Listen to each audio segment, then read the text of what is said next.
Baik, selamat pagi semuanya. Kuliah akan segera kita mulai, jadi silahkan dinyalakan kamera Anda masing-masing.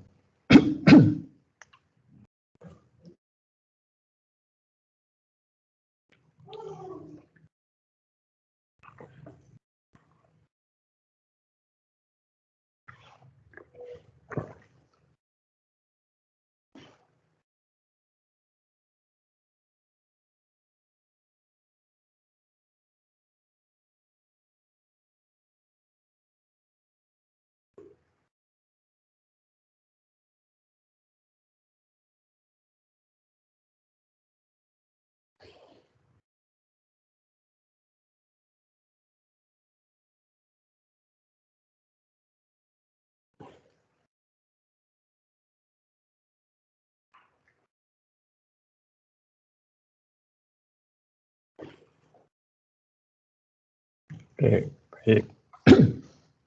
Nah, kita sekarang sudah berada di kuliah terakhir gitu ya, dari perjalanan kita selama 1 semester. Nah, sebelum saya mulai topik terakhir untuk kuliah kita dan juga nanti merangkum apa yang sudah kita lalui selama 1 semester, ya, ini terkait dengan ujian akhir.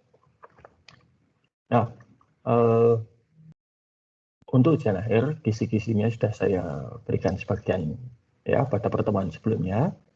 Ini terkait dengan tugas Anda yang mengenai UMKM tersebut. Jadi nanti soalnya itu bentuknya adalah,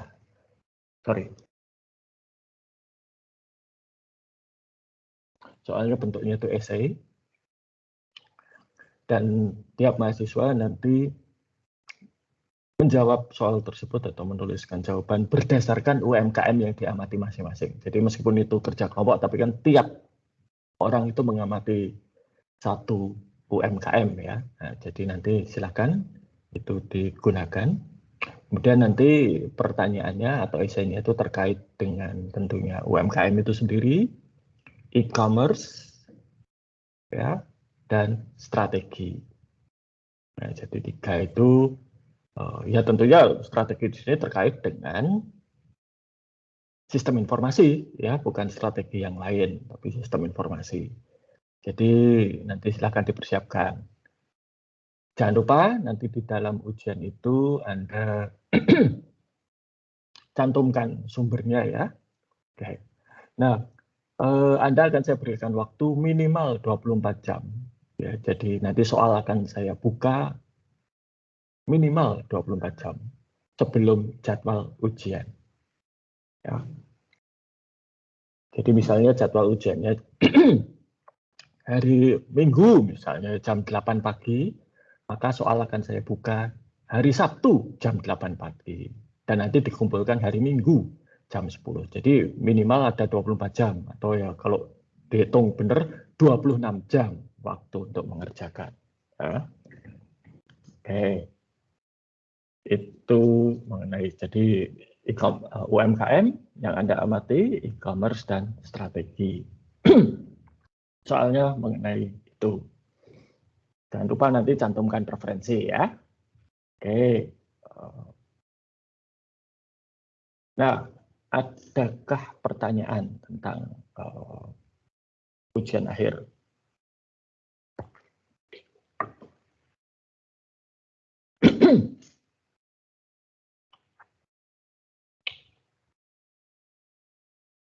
Pak. Ya, silakan. Mau nanya Pak, tadi ya berarti kalau misalnya kita nyantumin referensi itu boleh nyari apa? Nyari-nyari sumber gitu dari internet ya Pak? Gitu. Oh boleh, tetapi tolong sumbernya yang terpercaya ya, Mas.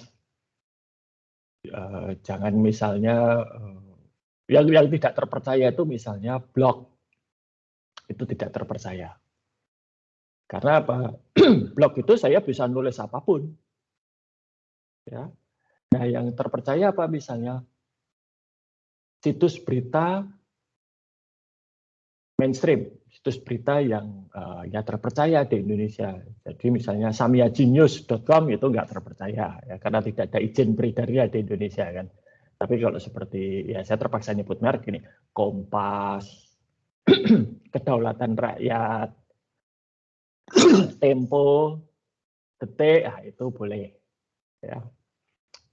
Tapi jangan blog, jangan postingan orang di Facebook, ya, sosial media meskipun dia mengutip seseorang. Wikipedia masih boleh, ya saat ini. Meskipun kalau di skripsi dan seminar akuntansi itu tidak boleh Wikipedia itu biasanya. Oke, jelas ya? Buku sangat dianjurkan. Ya, oke. Terima kasih, Pak. Sama-sama. Ada lagi pertanyaan?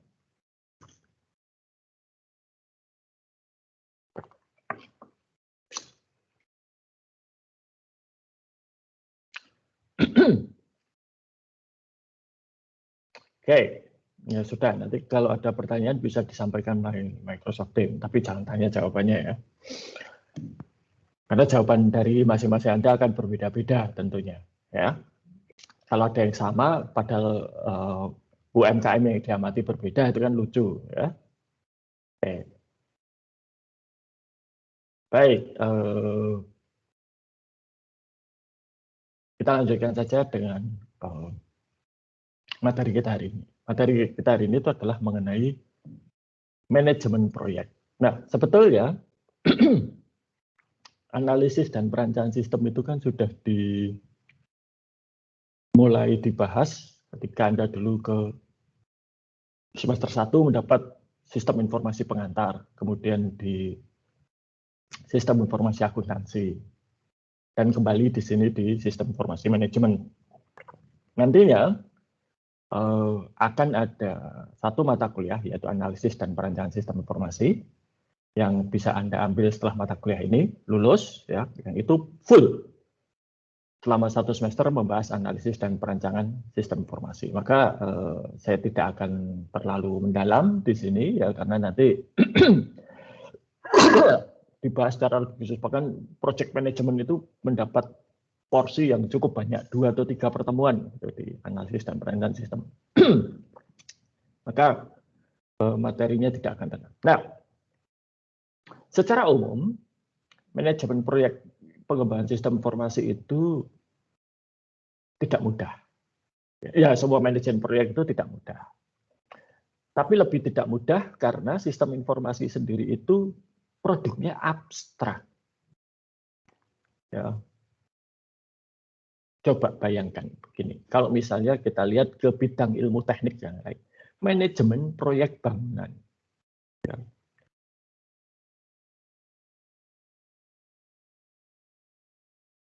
Kalau orangnya masih hidup, gitu ya, project manager dari Borobudur itu pasti bangga, gitu ya, karena sekian ratus tahun masih berdiri, gitu kan. Atau Anda bisa melihat gedung kampus, ini sebagian besar belum ke kampus mungkin ya. Gedung kampus kita, kampus FPE, itu berdiri dan diresmikan tahun 95. Sudah berapa tahun? 26 tahun. Ya. Masih bisa kelihatan. Gedung kampus Merican lebih tua lagi. Ya. Atau gedung-gedung lama yang ada di Indonesia. Jadi project manajernya bisa apa? Nah, tapi kalau software itu sulit untuk dilihat. Itu pertama. Kedua, software itu atau sistem ya, itu umurnya lebih pendek. Sistem yang saya kerjakan tahun 2012, saya sebagai project manager, itu sekarang sudah hilang, tidak ada jejaknya. Itu sudah ganti versi 3 kali dari zaman tahun 2012. Dan itu cukup lambat karena pesaingnya bisa ganti 5 kali, 6 kali. Nah. Lalu, kalau yang namanya membangun gedung, bangunan fisik lah ya, jalan raya, waduk, rumah, itu perkembangannya mudah sekali kelihatan. Dan Anda meskipun bukan orang teknik sipil bisa lihat, ya. Oh, rumah, ya, itu fondasinya sudah jadi Oh, tiang strukturnya sudah berdiri, ya, sudah dicor beton, bisa diuji dengan mudah, ya, dan seterusnya. Tapi kalau sistem kan susah. Misalnya Anda membuat modelnya sistem, ya, dengan flowchart dan DFD. Apakah Anda yakin nanti sistem yang nggak jadi itu akan berperilaku seperti yang digambarkan dalam flowchart dan DFD itu? Sulit. Ya. Bahkan seperti saya pun yang sudah puluhan tahun di bidang ini juga masih agak sulit membayangkan.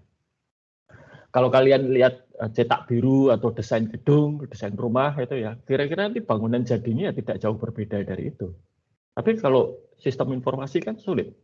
DFD. Nah, nanti kalau sistemnya jadi DFD-nya sebelah mana ini? Nggak kelihatan. Ya. Ini. Jadi karena kita itu mengelola sesuatu yang abstrak, yang progresnya sulit untuk dinilai, gitu ya. Lebih sulit Pak minimal daripada pembangunan fisik, maka agak susah, gitu ya. Sama-sama tidak fisik misalnya, kalau seperti kalian di kelas itu gampang banget kan, cara mengetahui sudah menguasai atau belum, tinggal ujian, tinggal kasih tugas, kalau bisa mengerjakan berarti oh sudah menguasai, kira-kira seperti itu. Baik, saya akan share slide.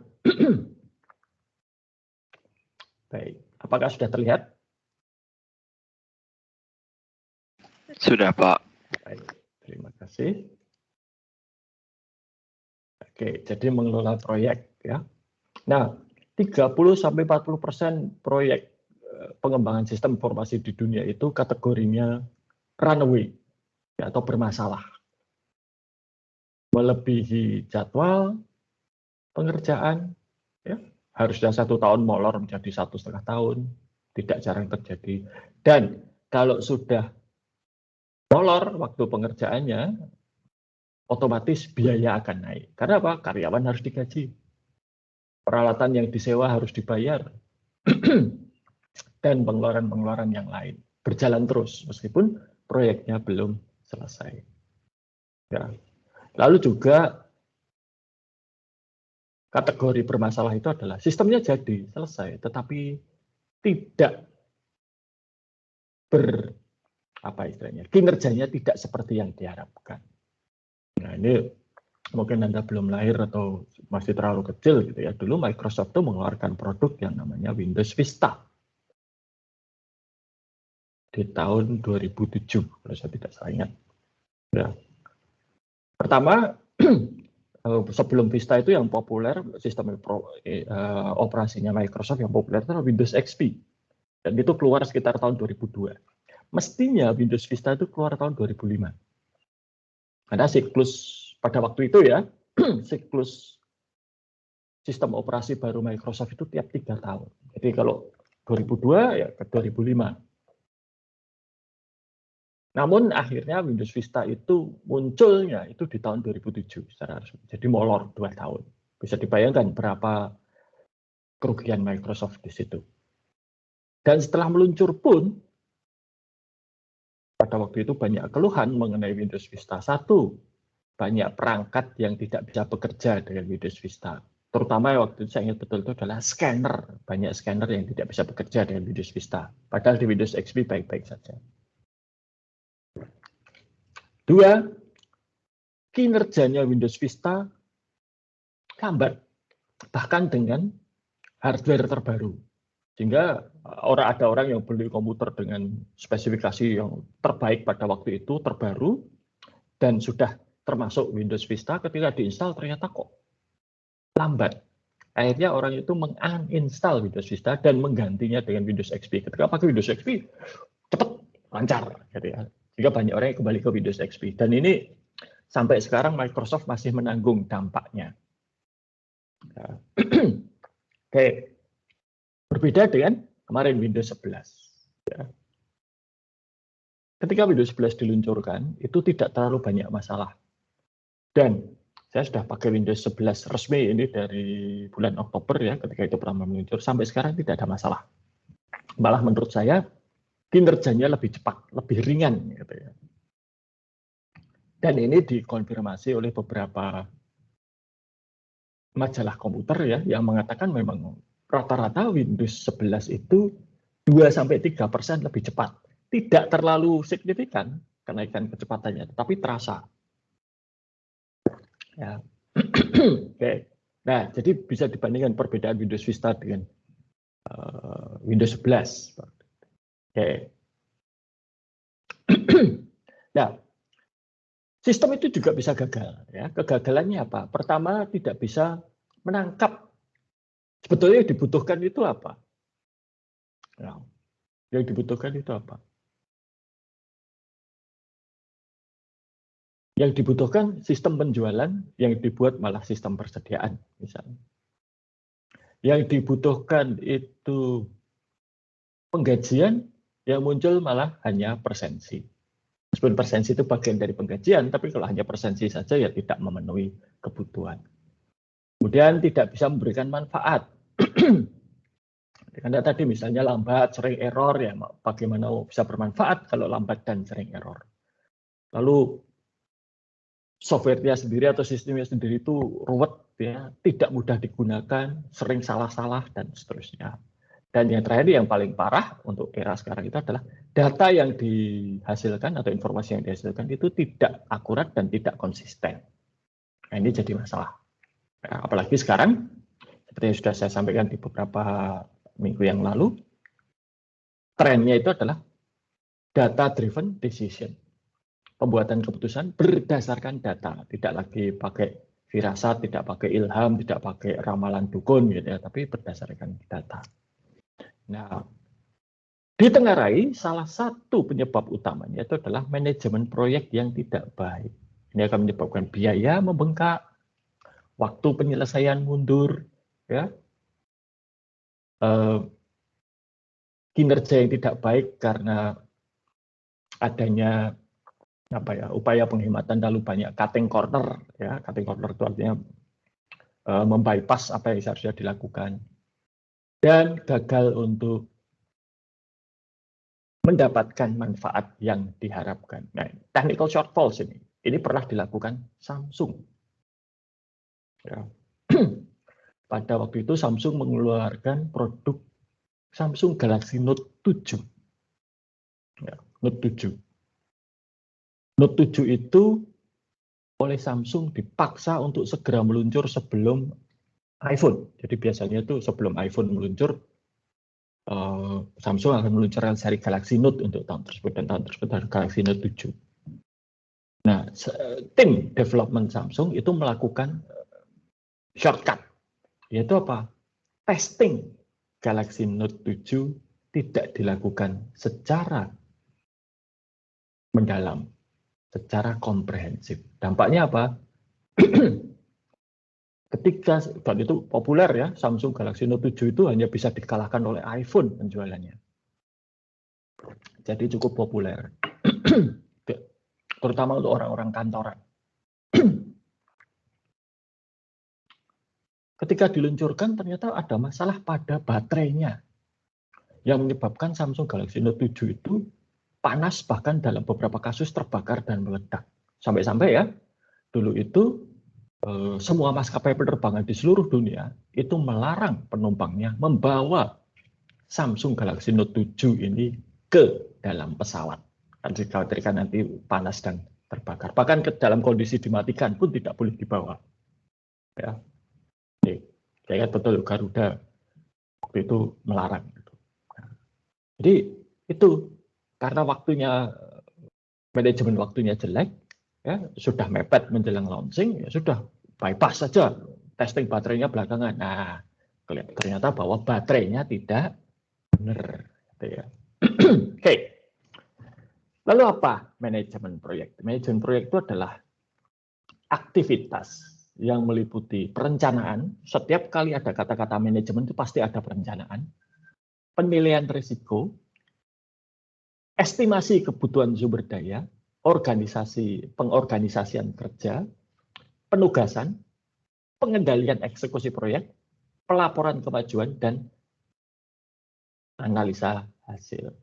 Lalu proyek itu ada awal dan ada akhir. Jadi proyek itu waktunya tertentu. Setahun, 6 bulan, bahkan misalnya 10 tahun pun boleh. Tapi ya itu proyek. Proyek ya proyek. Ada awal dan satu saat berakhir. Nah, ada 5 variabel di dalam proyek itu. Ya, satu ruang lingkup.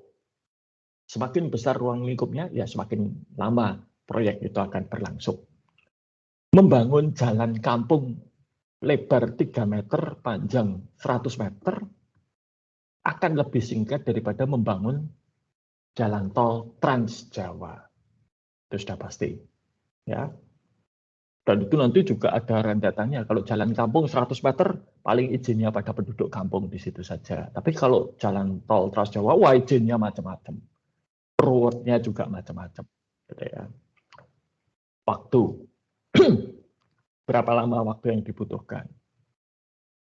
Ya. Atau waktu ini juga menjadi kendala. Ya.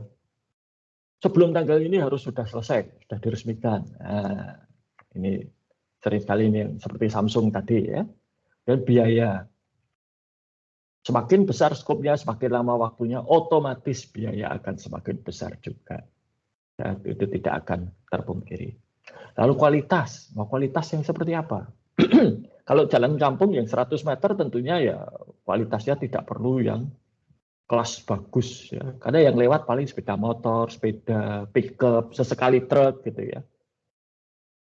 Tapi kalau jalan tol ya harus bagus karena itu akan dilewati oleh ribuan bahkan mungkin jutaan kendaraan dengan kecepatan dan berat yang berbeda-beda. Bahkan kadang saya sering melihat kontainer lewat situ ya, membawa berbagai macam barang yang berat. Maka itu harus kualitasnya berbeda. Resiko juga berbeda-beda. Ya. Oke. Nah, kalau dilihat dari hierarki, proyek itu adalah perwujudan dari strategi organisasi. Jadi perusahaan akan punya strategi untuk 5-10 tahun ke depan, dan itu strategi itu akan diterjemahkan menjadi rencana tiap tahun mungkin, dan dalam rencana tiap tahun itu kemudian di bawahnya ada proyek yang menjadi perwujudan dari rencana tersebut. Ya, ini. Jadi setiap proyek pengembangan sistem informasi itu harus selaras dan sejalan dengan strategi, dan itu merupakan realisasi strategi. Jangan sampai bikin proyek yang malah justru melenceng dari strategi. Oke. Ya. Nah, tentunya di dalam setiap organisasi, dan ini natural, memang sifat dasar manusia, akan ada banyak usulan pengembangan sistem informasi. Mulai dari yang skala besar sampai kepada yang hanya penggantian rutin. Nah, sumber daya serta waktu untuk memenuhi kebutuhan sistem informasi itu terbatas. Maka berbagai usulan pengembangan sistem informasi tadi tidak bisa semuanya diwujudkan. Maka perlu ada prioritas, pemilihan, mana yang harus dijalankan, mana yang tidak. Mana yang harus ditunda, mana yang harus segera. Ya.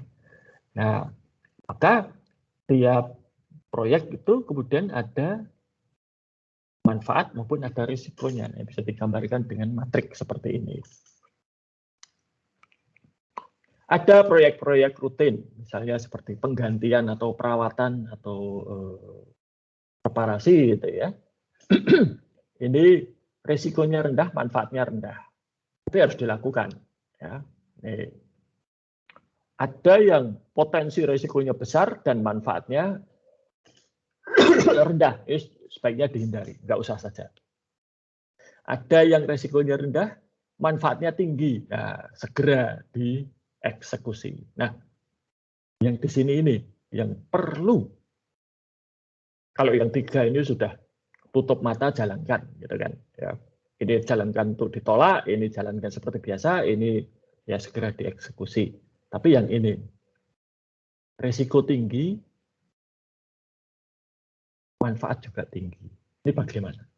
Nah, ini perlu dipelajari dan perlu ditelaah dengan evaluasi lah ya, dengan seksama.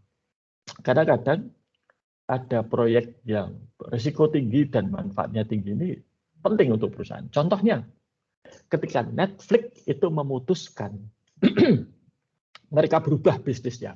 Aslinya Netflix itu kan dulu awalnya persewaan DVD. Ya. Tapi tidak punya toko. Mereka pakai surat, pakai pos. Jadi pelanggan pesan DVD, bayar, lalu DVD yang dipesan dikirim ke rumah pelanggan. Nanti kalau sudah selesai, nonton dikembalikan lewat pos. Lalu Reed Hastings, CEO-nya Netflix pada waktu itu, ada satu proyek kecil, yaitu untuk streaming. Jadi nggak usah kirim-kirim DVD. Ya. Tapi filmnya di-stream ke komputer pengguna. Dan proyek ini cukup beresiko, karena apa? Satu, teknologinya masih baru pada waktu itu, dan pelanggan mungkin belum siap. Saya ingat ketika Reed Hastings ini mulai ngetes Netflix streaming ini ya, di Indonesia itu YouTube saja masih sering buffering. Jadi kalau mau muter YouTube itu ditunggu dulu 5 menit baru bisa diputar. Sekarang kan lain, sekarang instan gitu ya, hampir instan. Nah, tapi si CEO-nya Netflix ini percaya itu nanti masa depan gitu ya, dan benar. Sekarang hampir semua jenis hiburan itu untuk film, acara TV dan lain sebagainya streaming. Ya. Nah, lalu bagaimana kita bisa memilih mana usulan proyek pengembangan sistem informasi yang harus dilaksanakan, mana yang bisa dilaksanakan segera, mana yang ditunda untuk tahun depan atau masa depan, mana yang sebaiknya tidak usah ini pakai sistem scoring. Ya, seperti ini contohnya. Ini ada usulan IRP A dan IRP B. Ya, seret, nanti ada berbagai macam kriteria dan bobot, ketemu skor akhirnya yang A itu 3128, yang B 3300. Oh, dengan cara seperti ini berarti kita milih B. Ya. Ini adalah upaya untuk mengurangi subjektivitas sebetulnya. Tapi ya tetap ada, misalnya seperti ini online order entry. Kenapa Kak A ini diberi 67, yang B 73? Ini kan mungkin masalah subjektivitas ya, tapi ya sudah tidak mungkin 100% objektif. Nah, lalu kita juga harus menimbang cost and benefit. Prinsip dalam bisnis, cost harus lebih kecil dari benefit. Itu tidak bisa ditawar. Kalau Anda melakukan sesuatu untuk bisnis, ya biayanya lebih besar dari manfaat, nggak usah saja. Udah. Ya, lain kalau misalnya itu pribadi, hobi gitu ya. Biaya lebih besar daripada manfaat, ya nggak apa-apa, namanya juga hobi. Dulu ada musisi jazz Indonesia yang terkenal, ya, pianis namanya Bubi Chan. Itu punya penyakit darah tinggi. Lalu oleh dokternya sudah diobati macam-macam, nggak sembuh, gitu ya, nggak berkurang. Lalu Bapak punya hobi apa? Nah, Bubi Chan dia punya hobi merakit pesawat. Itu pesawat model dia dirakit. Ini modelnya bukan pakai kayu balsa tapi yang pakai plastik. Ini ya dia disuruh itu. Dia sudah laksanakan hobinya. Maka kalau Bu Bijan itu tur ke luar negeri, dia sempatkan belanja itu, ada beberapa koper, ya. Nanti di rumah ketika dia waktu senggang dia akan merakit model itu. Mahal dan tidak ada manfaatnya untuk dia karena itu hanya menghabiskan uang, gitu ya. Maksudnya tidak ada manfaat. Tapi karena itu bisa membuat dia menjadi lebih tenang, dan ketika lebih tenang tekanan darahnya turun ke arah normal, maka itu bermanfaat. Ya, tapi kalau itu bisnis ya sudah mesti disikat gitu ya. Oke, nah manfaat itu sering sekali ada yang berwujud, ya. Berwujud gampang dihitung, gampang diukur, ada nilai rupiahnya. Yang susah itu adalah yang intangible. Dan banyak sekali manfaat sistem informasi ini intangible. Ya, tidak kelihatan, tidak berwujud, dan dengan demikian sulit sekali untuk diukur. Kepuasan misalnya. Ya, kepuasan itu bagus. Pelanggan puas dengan sistem baru. Itu bagus sekali, nggak ada yang membantah. Tapi itu berapa rupiah? Karena kalau biaya itu biasanya sangat jelas. Beli sistem sekian miliar, operasional sistem sekian miliar, ya, dan seterusnya. Tapi manfaatnya pelanggan puas. Ya, puas itu berapa rupiah, gitu kan? Oke. Lalu ini berbagai macam. Nanti kita bahas secara khusus ya di analisis dan perencanaan sistem. Saya tidak akan membahas terlalu banyak. Dan kemudian resiko proyek. Proyek itu akan semakin tinggi resikonya ketika satu, biayanya semakin besar. Ya. Dua, waktunya semakin lama. Jumlah organisasi, jumlah unit organisasi yang terlibat semakin besar dan kompleksitas organisasinya juga tinggi. Sebagai contoh ya, saya pernah, ini nanti kalau Anda ikut analisis dan sistem informasi yang saya ampu, Anda akan dapat contoh ini. Saya akan memberikan contoh apa yang saya lakukan di Kementerian Dalam Negeri dan LKPP. LKPP itu Lembaga Kebijakan Pengadaan Barang dan Jasa. Procurement, ya. Pengadaan barang. Kalau yang di Kementerian Dalam Negeri, karena itu bahkan hanya ada di satu direktorat, ya. Jadi kan kementerian, dirjen, direktoratnya ini hanya ada di bawah satu direktorat, urusannya gampang. Dan kebetulan waktu itu direkturnya namanya almarhum Pak Kun Wildan itu sangat support dengan sistem yang kami kerjakan. Ya. Rapat saja ditunggui oleh dia. Jauh-jauh dari Jakarta ke Bogor, ya, tengah malam-malam jam 8 dia datang untuk nunggui diskusi sampai tengah malam. Lalu nanti dia pulang untuk keesokan harinya ngantor lagi. Seperti itu. Sederhana karena hanya satu unit organisasi. Tapi begitu LKPP, itu yang terlibat KLDI, Kementerian, Lembaga, Daerah, dan Institusi. Ada ITB, ada pemerintah daerah provinsi, pemerintah daerah kabupaten, ada kementerian, ya, ada Inspektorat Jenderal, bahkan sampai kepada kantor presiden. Nah, itu lebih ruwet. Lalu struktur proyeknya dan teknologinya. Semakin baru teknologinya itu semakin beresiko. Seperti tadi, Netflix ya menguji coba teknologi streaming. Nah, itu resikonya besar. Tingkat kegagalannya cukup tinggi, tapi mereka berhasil menemukan metode yang tepat sehingga ya Netflix bisa seperti sekarang. Nah, lalu salah satu masalah yang sering muncul itu adalah perubahan. Kalau Anda itu mengimplementasikan sistem baru, Anda memperkenalkan satu teknologi baru, itu Anda akan membawa perubahan. Ya. Perubahan ini bisa diterima, bisa ditolak. Ya. Maka manajemen perubahan ini menjadi penting di dalam pengembangan sistem informasi. Karena mungkin akan ada banyak yang menolak. Ya. Tidak suka. Tapi ya kadang-kadang harus terpaksa. Oke, contohnya seperti ketika kita dipaksa untuk kuliah dari rumah, belajar dari rumah seperti 2 tahun terakhir ini. Ya tidak banyak yang suka, banyak yang memiliki kesulitan, tapi ya terpaksa. Resikonya terpapar COVID. Ya. Maka ya mau tidak mau terpaksa kita melakukan. Ada yang gerundelan, ada yang bahagia, ada yang bingung, dan lain sebagainya.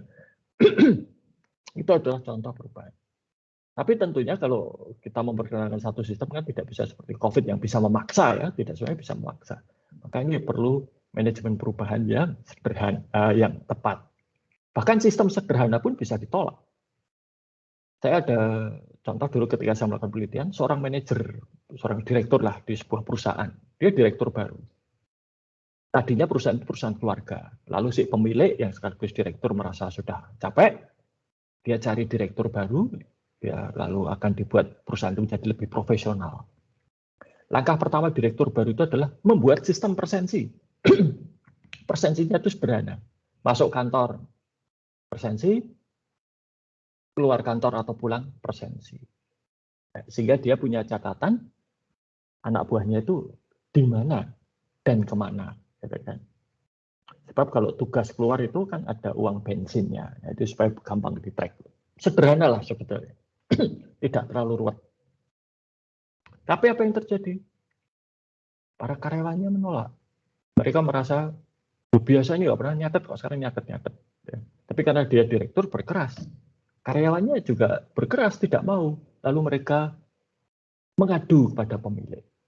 Ya, si pemilik memanggil direktur baru dan mengatakan, udahlah, nggak usah pakai persensi. Gitu ya. Ini mereka tuh sudah seperti keluarga, mereka tuh loyal kok, setia kok, nggak kalau mereka tuh akan curang, gitu ya. Ya. Itu hanya satu sistem kecil, presensi, itu saja ditolak. Ya. Nah, maka kalau itu sistemnya besar, ya, itu penolakannya semakin besar. Oke. Nah, maka supaya tidak terjadi penolakan, ini perlu beberapa strategi dijalankan sekaligus. Satu, user atau calon pengguna itu dilibatkan. Kalau dilibatkan, mereka akan merasa, oh, ini saya juga ikut membangun. Kalau ikut membangun, lalu punya rasa ikut memiliki. Ya. Sehingga yang mau tidak mau pasti pakai. Ya. Kemudian edukasi, komunikasi. Ya, jadi tahu perubahannya apa. Seringkali ditolak itu karena tidak tahu perubahannya apa. Edukasi, komunikasi, dan support dari manajemen. Seperti tadi saya cerita, direktur di salah satu di Kementerian Dalam Negeri Indonesia waktu itu Pak Kundula itu datang nunggui. Ya. Sampai jam 12 malam ditungguin. Sehingga ketika para stafnya tahu bahwa direkturnya mensupport, mereka jadi semangat, mereka jadi kooperatif. Gitu. Oke.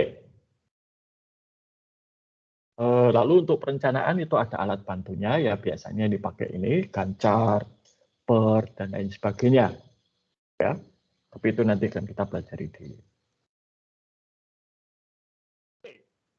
Itu saja materi kita untuk managing project. Apakah ada pertanyaan sampai di sini? Oh, ini kok kameranya tinggal 2 nih, yang lain kemana nih?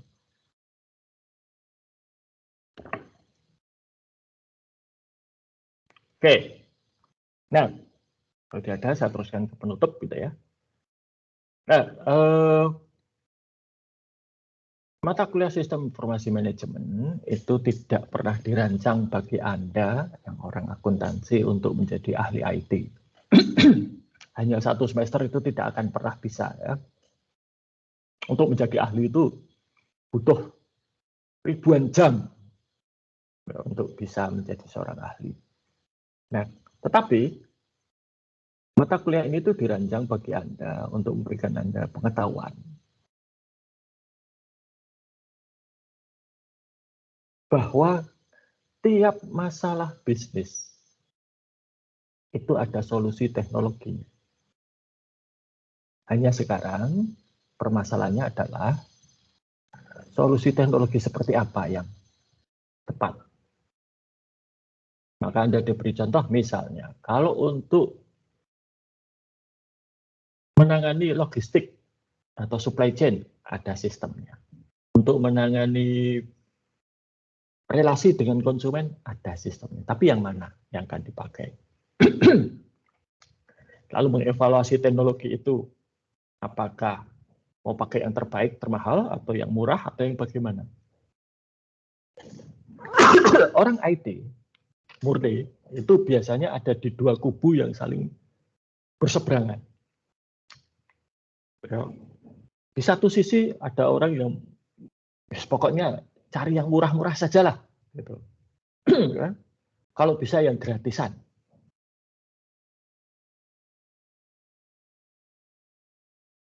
Tapi di sisi lain ada yang kalau nggak lapis emas nggak mau. Beli yang paling mahal, paling canggih, ya, paling hebat. Semua yang paling-paling. Gitu. Nah, Anda sebagai orang akuntansi, ya, punya pengetahuan bisnis nggak bisa lagi memutuskan hanya berdasarkan 2 itu. Anda harus mempertimbangkan cost and benefit. Kalau Anda lihat, ya, nanti kalau sudah masuk ke kampus ya, Anda bisa melihat di fakultas kita itu komputer yang dipakai itu bermerek Hewlett Packard. Dan itu sudah merupakan pilihan dari fakultas kita dari tahun 93. Sudah berapa tahun itu? 28 tahun. 28 tahun. Dan kalau Anda lihat ke TI, apalagi teknik informatika, itu komputer mereka rakitan kebanyakan. Kenapa? Karena kalau komputer rakitan itu lebih rewel gitu ya. Saya pengalaman lebih rewel. Dan kalau komputer bermerek seperti Hewlett Packard, apalagi yang stratanya bisnis ya, jangan yang mengatakan stratanya komputer rumahan, tapi strata kelas komputer bisnis itu lebih bandel dan supportnya lebih bagus. Laptop saya itu kelas bisnis, bukan untuk main game, tapi kelas bisnis. Ya, ketika beli tahun 2018 saya beli itu mahal, ya nggak murah. Saya nyicil 2 tahun itu, ya, bayangkan. Lebih mahal dari NMAX gitulah kira-kira. Tapi supportnya luar biasa.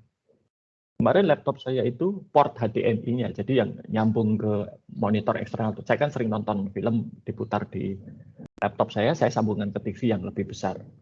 Jadi lebih nyaman nontonnya, bisa sekeluarga. Itu mati. Lalu saya komplain ke produsernya, bukan Hewlett Packard ya. Produsernya ada di Amerika sana. Saya komplain, lalu mereka menuntun saya, coba dites pakai ini. Saya diberi software, saya tes. Nggak bisa, katakan. Oke, coba tes ini, dilihat ininya. Saya tes, nggak bisa. Dan ini semua dilakukan lewat Twitter ya. Lewat direct message di Twitter. Bayangkan. Lalu mereka bilang, coba difoto portnya. Ya, saya foto portnya. Lalu mereka mengatakan, oh ya, ini rusak. Ini saya beli tahun 2018 ya. Dan itu habis garansinya 4 tahun, bayangkan. Besok Mei tahun depan. Oke. Lalu mereka mengatakan, oke, itu rusak. Portnya rusak. Hanya satu saja, yang lainnya nggak masalah. USB-nya jalan baik. Ya, USB-C juga tidak apa-apa, tapi satu port, dan itu juga nggak esensial, port HD. Oke, lalu ya sudah. Lalu gimana? Tunggu aja, nanti akan ada teknisi datang. Seminggu kemudian teknisinya datang ke rumah. Ya, sudah bawa motherboard baru. Ya, lalu diganti. Yang rusak satu port, seluruh motherboard laptop saya diganti. Ya, dikerjakan sekitar 1 jam. 1 jam itu juga karena disambil ngobrol dengan saya, gitu kan. Dia kerjakan di teras rumah saya, kerjakan selesai, saya nyalakan, beres, nggak bayar sepeser pun. Nah itu bedanya kalau beli komputer bermerek dengan rakitan. Nah, maka bagi saya dan juga fakultas kita, fakultas bisnis dan ekonomi, beli komputer bermerek itu memang sedikit lebih mahal, pasti. Tetapi kualitasnya terjamin. Terakhir saya jadi kepala lab dulu, di tahun 2007 kita beli komputer untuk lab. Ya. Itu baru diganti tahun 2014, bayangkan. 7 tahun. Itu pun ketika diganti ya masih jalan dengan baik, meskipun lambat ya, karena ya sudah 7 tahun. Sorry. Nah, tapi karena itu komputer bermerek. Nah, rusak, panggil saja dealernya, diambil, diperbaiki, kembalikan gratis. Itu. Nah, maka ya kita bisa mempertimbangkan cost benefit di situ. Mungkin biaya awal itu akan lebih mahal, tapi dalam jangka panjang, selama umur hidup dari teknologi tersebut, jatuhnya akan lebih murah. Saya dulu pernah punya komputer rakitan, ya. 2 tahun saja sudah harus ganti. Sementara komputer lab itu 7 tahun jalan terus. Dan itu dipakai oleh ribuan mahasiswa ya. Dan mahasiswa kalau pakai komputer itu kan ya karena bukan miliknya sendiri kan ya tidak hati-hati gitu ya. Tapi ya tahan banting. Oke, itu saja materi kita ya. Selamat belajar dan semoga sukses dengan ujian akhir semesternya. Nanti setelah mata kuliah ini Anda bisa ambil mata kuliah analisis dan perencanaan sistem. Oke.